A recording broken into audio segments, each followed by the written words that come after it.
G'day and welcome to this Australian Open Live and this special episode of the Spotlight series, putting a spotlight on the wildcards that have been announced over the last few days. Just filling you in on how things are going to unfold in this episode of this Australian Open Live. We're going to take a look at three of the lead-up tournaments, the ATP and WTA players that have been awarded wildcards, and also qualifying wildcards into these lead-up events. And also the Australian Open. Some wildcards have been announced there on the WTA. The women's side of the tour, they've been announced. The Adelaide International, first of all.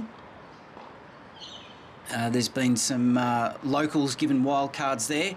Then we'll be going to the Sydney Classic. Not a whole lot of wildcards up there. An old familiar... Well, yeah, he is getting old now. A familiar face to many international fans. I'm just wondering why he's been given a wild card, because he's certainly no slouch with the racket.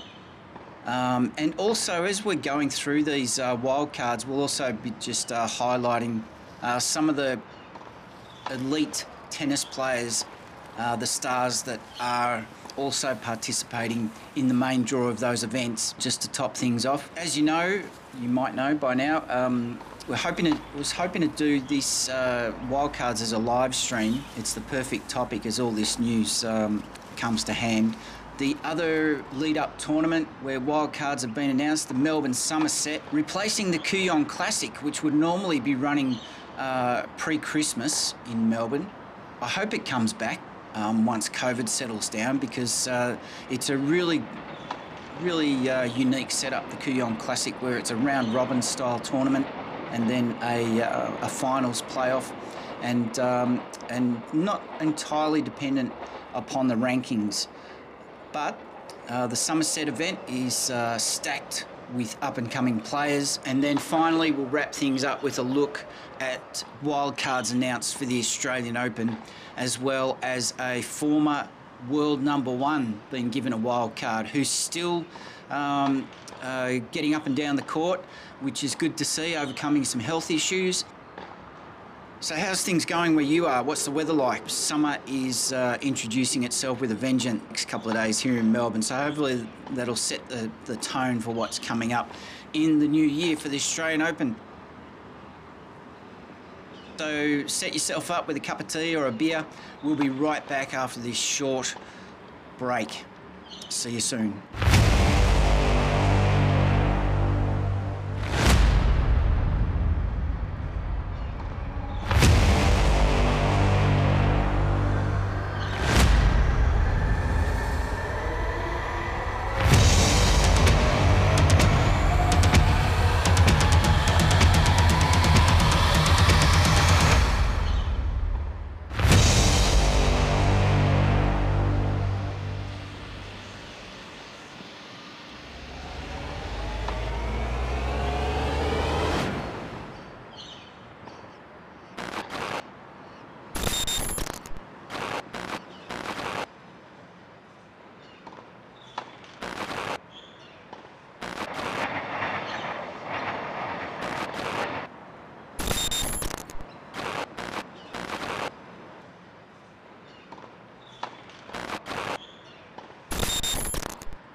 Welcome back. Thanks for joining us again. It's great to have your company. Really appreciate you taking time out of your Christmas, New Year's break to tune in to this Australian Open Live. And we're going to have a look at the wild cards for the Adelaide International that have been announced. And just a heads up, you'll see that there's a lot of Australian names here. That's not because we're biased and because we're from Melbourne, but traditionally Grand Slams do award wild cards to their home country players. So the first one for Adelaide is Alex Bolt, the Australian ranked 137. He's been enjoying a very successful time of it during 2021, and he also performed very well at last year's Australian Open.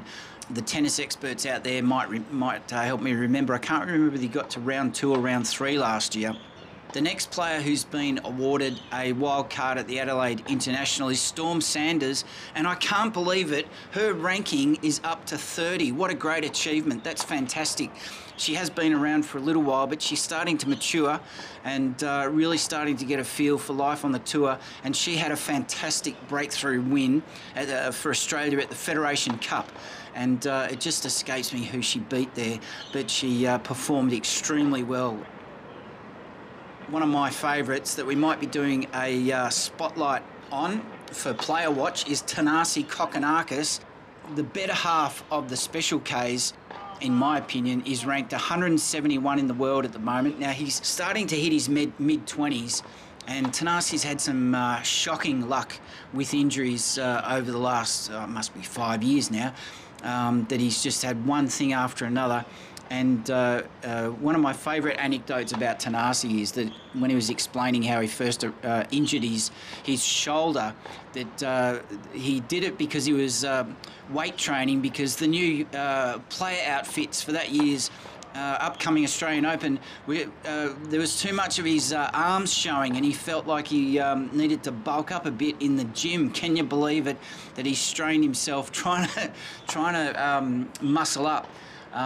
So that he was feeling a bit self-conscious. To wrap things up for the Adelaide International, some of the main players there will be Ash Barty, Ilya Tomljanovic and John Millman. And yes, I know that this is an Australian-focused episode, it would appear, but we're just going off the information that's been released by Tennis Australia, and naturally they're going to pump up their own Grand Slam, and naturally they're going to be speaking at length about up-and-coming players and encouraging those on the fringes, trying to give them a shot through the qualifying and lead-up tournaments. Give them a shot at having their best chance possible at getting into their home Grand Slam. And it's no different to all the other slams giving out wild cards to their home players. Next up, we're going to be taking a look at the Sydney Tennis Classic. Not much news here, to be honest, and I'm not going to be speaking at length much about the player who's been surprisingly awarded a wild card here. Can you guess who I'm talking about? It's the other half of the Special Ks. Young Nick Kyrgios, ranked 93 in the world. I'm a bit surprised at that ranking. I thought he was a bit lower. Nick certainly makes some interesting choices as to what tournaments he chooses to play. Is he a part-time player these days? Some would say yes. Is he a part-time player in terms of his attitude on the court? You never know what you're going to get with Nick. So Nick, I don't know. You need to focus on what's going on court.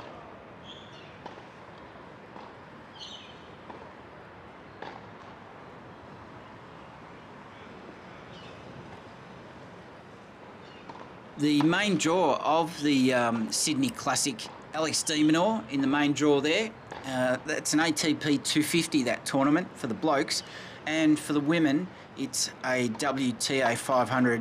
And Ash Barty will be at the Sydney Classic as well as the Adelaide International. So plenty to look forward to there for Australian fans. Just finishing out the comments about wildcards and how they're handed out. Usually there's interchange agreements between the slams that each slam will award a wildcard for overseas entrants. Reciprocal arrangements, that kind of thing. Making sure that giving the best opportunities possible to up and coming. So just another short break coming up. It's only 90 seconds. Don't go anywhere. We'll be right back.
Welcome back to this Australian Open Life. We're taking a look at the wildcards and we're halfway through. We're now going into the Melbourne Summer Set, and there's a lot of players to get through here. There's a lot of main draw wildcards, but also qualifying wildcards to the Melbourne Summer Set event been announced. So let's get into it. The first player, Alexander Vukic. He's ranked 156 in the world. Alexander been going quite well of late. A talent that's been identified by Tennis Australia. 156 qualifies for our Player Watch Spotlight series that we've been running recently. Next one is Chris O'Connell. He's ranked 175 in the world. But don't worry if you think we're rushing through these names. Some of these players will pop up in future episodes of News Bites or the Player Watch Spotlight series. What's he doing there? Nick Kyrgios has got a second wild card. What's all that about? Is that favouritism? Does he really need that much help and encouragement, Nick Kyrgios? I would say no, he doesn't. I would say that that is a box office. That is a box office selection. That's Tennis Australia trying to make sure the crowds come in for this qualifying tournament and get some news up and running about the Australian Open. Get the focus off COVID. Let's talk about Nick Kyrgios being a wild card. Got some names here for the qualifiers, the qualifying wildcards that have been given out. And you'll notice with these names, really all about encouraging young talent that's coming through the ranks. Definitely probably won't have heard of these names. A couple of them I haven't. So the first player who's going to have a crack at a qualifying wildcard at the Melbourne Summer Set is Mark Polmans. Now, he's 196 in the world. Now, he's been around for quite a while, Mark Polmans, and he's no slouch with a racket. Rinky Hijikata, ranked 375 in the world. Obviously a player to watch as far as Tennis Australia is concerned. For the viewers and the listeners wondering who your favourite up-and-coming player is, do you follow anyone in particular in the top 100? Is there anyone rising up through the ranks that you want to give me a shout-out for someone to keep an eye on? Now, in the main draw is some familiar names. Alexei Popyrin, Jordan Thompson, who's having some really solid results on the tour. The last 2 to 3 years, he's really found his feet. Rafael Nadal is confirmed to come, of course, as we know. And Grigor Dimitrov, the Melbourne Summer Set. We've got a break coming up for 90 seconds. Don't go anywhere. We'll be right back.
Welcome back to this final segment in the Wildcards Spotlight episode, and turning our attention to the ladies, the WTA Tour. The Wildcards awarded there at the Melbourne Summer Set.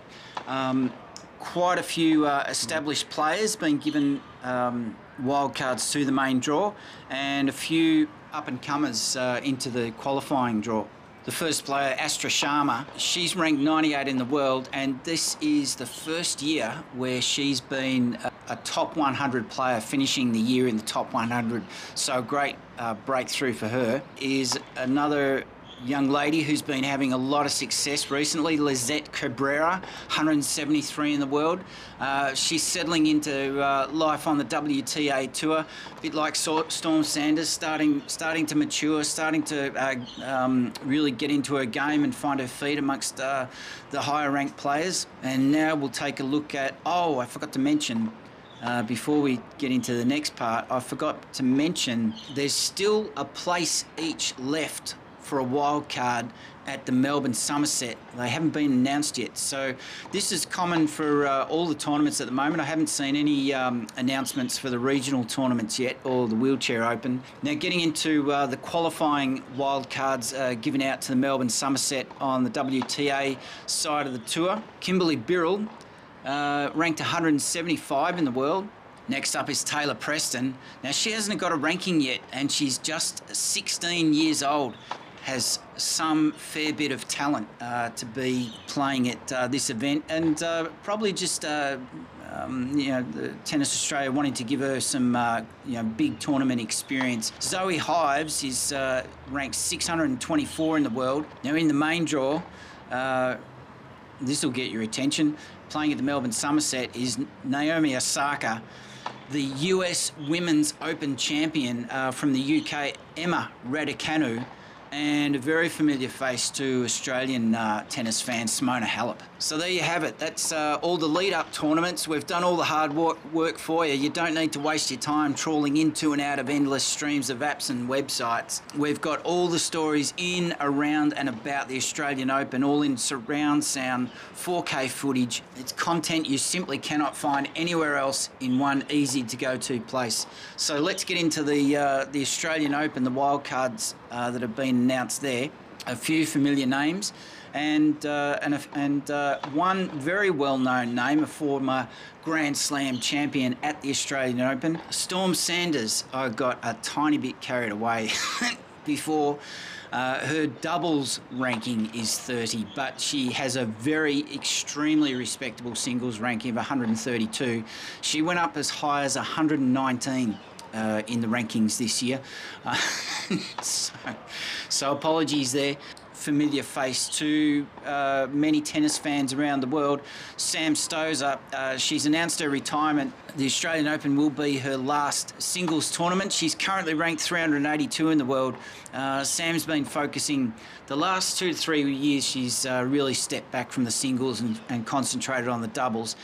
She's had a lot of success there, and boy, I tell you what, you can earn a lot of coin on the doubles tour. Why wouldn't you focus on your sunset years as a doubles player if you were Sam Stosur? Why not? A name that's not so familiar to tennis fans around the world, but hopefully one day will be Madison Inglis, another up-and-comer, and she's no slouch with the racket.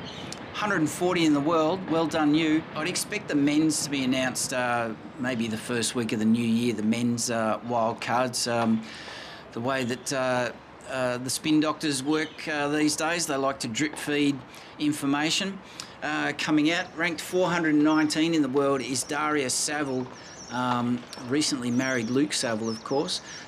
She's had some injury issues over recent months, but obviously on the way back. Yeah, that's a good pick to give Daria a go. She's a very, very talented player. Loves her new country. Recently naturalised Australian. Loves playing in the Federation Cup. Our final wild card for this episode, and it's Andy Murray. No surprises there. Now, isn't it good to see Andy back? Endless reserves of mental strength. This guy fighting back from that really pretty debilitating hip injury, currently ranked 134 in the world, and wouldn't you believe it, I don't know how many ladders he walked under last year, just as he was about to get on the plane to come to last year's Australian Open, which, remember, started 3 weeks later. It was touch and go for a while whether the tournament would actually run. A 3-week delay in the starting date from January back to February 8. And poor old Andy, about to get on the plane, tests positive for COVID-19. Can you believe it? So he missed out last year. And He's been training and getting himself back into the best form and fitness possible, and it looks like that hip issue, I don't know if it's a thing of the past, but he's definitely managing it, and to be 134 in the world, that is some effort. So well done Andy, and he's a favourite of many tennis fans in Australia and around the world. So that about wraps it up.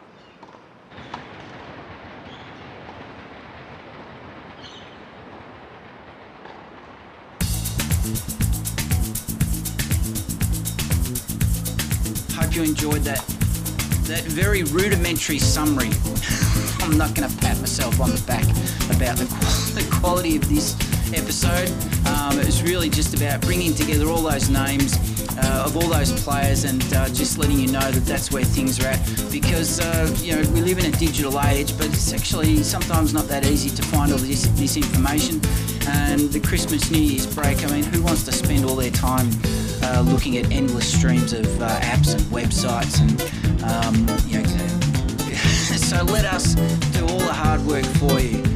That's what we're here for, and it's so very much appreciated that we're finding out that from most of the viewers, whether it's by comments or likes or subscriptions, that this Australian Open Life is hitting the mark for you. You've been listening to The Bloke Who Walks. This was our Wildcards episode of the Spotlight series. Have a great new year. Thanks for listening, and we'll chat to you very soon. Bye for now. Based in Melbourne, Australia, this Australian Open Life is produced by Wise Words Media and Calumny Films.